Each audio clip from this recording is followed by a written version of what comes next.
যারা বলছো পড়তে ভাল লাগে না, তারা একটু ভেবে দেখো তো, আমি যদি বলতাম আজ সারা রাত পড়তে পারলে কাল সকালে তোমাকে 1,00,000 টাকা দিব, বা তুমি যেখানেই ভর্তি হতে চাও সেখানে ভর্তির ব্যবস্থা করে দিব, তাহলে কি একটা রাত পড়তে পারতা না? পড়তে কি বিরক্তি আসতো একটু? নিশ্চয়ই না। কারণ তুমি বুঝতেই পারছো একটা রাত পরিশ্রম করলে আগামীকাল আমি অনেক কিছু পেতে পারি। তোমার ক্ষেত্রে এই যাত্রাটাও কিন্তু একই রকম। তুমি যদি 3-4 মাস একটু পরিশ্রম করতে পারো, এটা কিন্তু তোমার পুরো জীবনটাই বদলে দিবে। তোমার নতুন একটা প্রফেশন, নতুন একটা পরিচয় তৈরি করে দিবে। একটু ভেবে দেখো, 1 বছর পর তুমি আমার জায়গায় থাকলে ঢাকা মেডিকেলের সমস্ত ক্লাসরুম, হসপিটালের করিডোরে ঘুরে বেড়ানোর সুযোগ পেলে সেই অনুভূতিটা কেমন হবে?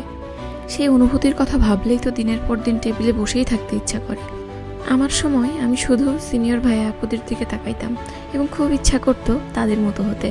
সেই ইচ্ছাই আজকে আমাকে এই পর্যন্ত এনেছে। কতটুকু মেধাবী ছিলাম জানি না, তবে দিনরাত পরিশ্রম করেছিলাম বলেই আলহামদুলিল্লাহ জাতীয় মেধায় 22তম হওয়ার সুযোগ পেয়েছিলাম। আর বলো, স্রষ্টা কি কখনো পরিশ্রমের ফল নষ্ট করেন?